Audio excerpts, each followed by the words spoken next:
I want to bring in Major Garrett now, who was at Trump's rally Thursday night. It looks like the crowd has cleared out, Major. Yes, the rally's over. The crowd is cleared out. That's not atypical of Trump rallies. The crowds form early. They stay for the entire show. But when it's over, they head out. And that's exactly what's happened here. So it's us. It's a few people who are pushing brooms and cleaning up the floors, and I imagine the lights will be out any moment. So let's get to the part of the matter so I can get some dinner and they can shut down the lights. Sounds good. Break down exactly what happened here, because we had been hearing it was a unity speech. He said that at least a couple minutes in that he was going to lay out some objectives of his administration, and then it just sounded like a victory lap in the end. It was a victory lap. Trump triumphalism was fully on display, and the crowd loved it. The crowd ate it up because, as the president-elect said over and over, this is your victory as much as anyone else's. And there were certain aspects of tonight's thank you rally that were very reminiscent to my ears of rallies I saw all across the country. The same mockery of Washington-based elites, mockery of the news media, and in something of a departure because it hadn't yet been achieved, the president-elect spent a lot of time unspooling, watching the election returns come in on November 8th and explaining how he delighted in the fact that all of the projections and all the naysayers and all the pundits were proven not just slightly wrong, but abjectly wrong. And Trump and this audience immersed themselves joyously in sort of recalling that election night and proving everyone wrong. So all of that was a rich part of Trump triumphalism.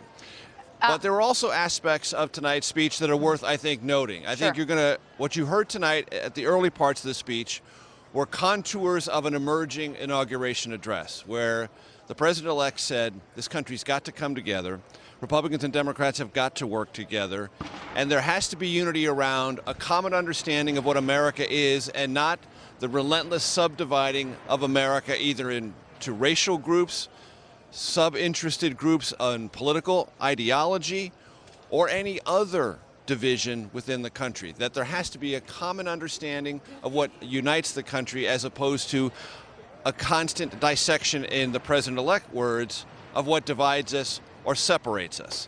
Those, to me, sounded like the thematic outlines of an inauguration address. And the other part of it was, he will be an economic nationalist. He will do everything in his power as President of the United States through trade policy, regulatory policy, and tax policy to look out for the American worker. And every coin flip that's going to cross his desk will be decided on the basis of what he believes and his economic advisors believe will be best for American workers, particularly those in the manufacturing sector. So those things were not only consistent with his underlying campaign themes, but amplifications of those themes that matter much more now, Jamie, because they're no longer theoretical. They're no longer purely rhetorical.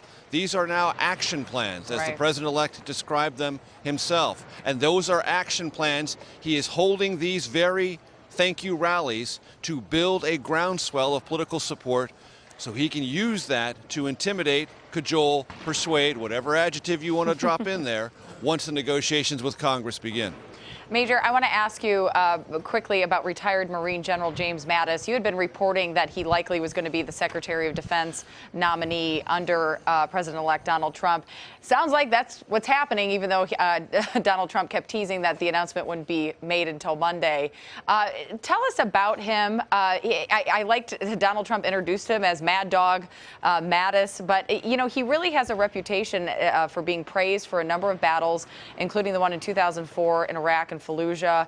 But there's also some interesting points about him about the confirmation process, that there could be a hiccup there. Well, there is a wrinkle involved, and it is a wrinkle that is established in federal law. There's only been one previous general who has led the Department of Defense. That was the first Defense Secretary, George C. Marshall.